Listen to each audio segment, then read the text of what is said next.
Hello बच्चों, let's see the question. The question is at STP. The density of CCl4 in gram per liter will be nearest to. So we have four options. So let's have a look on the key concept.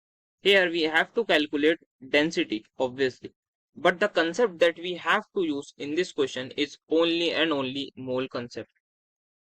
We can calculate density by using mole concept. So let's see how we are going to use. तो यहाँ पे हमें जो condition दे रखी है वो STP की दे रखी है. एट STP क्या हमें पता है, नंबर ऑफ मोल्स का जो फॉर्मूला होता है वो हम लिख सकते हैं वॉल्यूम डिवाइडेड बाय 22.4. ये लीटर हमारे पास आएगी.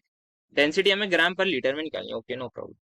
क्या नंबर ऑफ मोल्स इसके भी इक्वल होते हैं, that is given weight divided by molecular weight के. That is molecular weight of CCl4 निकाल लेते हैं एक बार. तो CCl4 में अगर हम मॉलिक्यूलर वेट निकालना चाहें सो इसका हमारे पास आ जाएगा क्लोरीन का 35.5. तो हमें क्या करना है, 71 इंटू 2 प्लस 12, तो ये आ जाएगा 142. तो ये 154 आ रहा है ग्राम.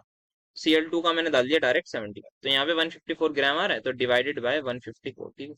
अब जो डेंसिटी है उसका फॉर्मूला क्या होता है, density is equals to mass upon volume. यही होती है डेंसिटी. यस सर, यही होती है एट एनी कभी भी डेंसिटी हो तो. और यहाँ पे हमें जो CCl4 है ये वेपर दे रखी है, तभी हम ये वाला फॉर्मूला यूज कर पाएंगे, because that is for gas only. ये फॉर्मूला जो है ये सिर्फ और सिर्फ गैस के लिए ही होता है.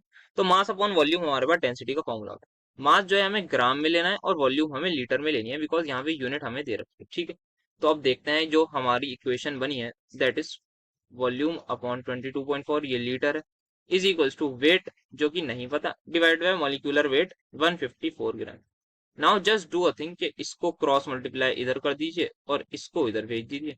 जस्ट ये करिए और देखिए सीधा मैजिक. तो क्या होगा, यहाँ पर हमारे पास जो वेट है उसके नीचे आ गया वॉल्यूम.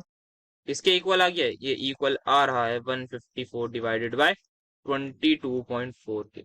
और यहाँ पे वेट अपॉन वॉल्यूम किसके, मास अपॉन वॉल्यूम किसके इक्वल होता है, डेंसिटी के. और यहाँ पे मास ये किसमें, ये ग्राम में है. ये किसमें, ये हमारे पास लीटर में है.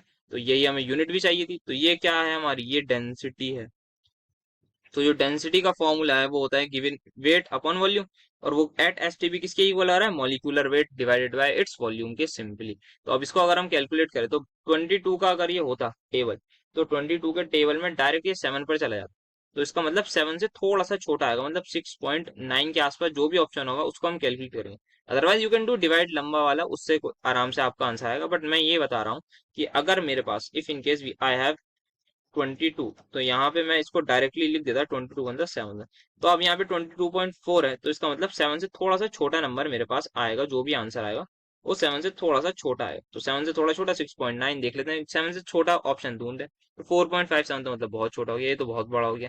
ये भी बहुत ज्यादा छोटा हो जाएगा. तो 7 पॉइंट, ये हमारे पास अप्रोक्सीमेटली 7 से थोड़ा ही छोटा है, दैट इज 6.9 के इक्वल ही आएगा. तो ये हमारे पास आंसर हो जाएगा. दिस कॉल्ड हमारे पास अप्रोक्सीमेट कैलकुलेशन ही हमने करी है. अदरवाइज लंबा डिवाइड से भी, कैलकुलेटर से भी यही हमारे पास आंसर आ रहा है. So the final answer is going to be option number A. Hope you understood. Best of luck.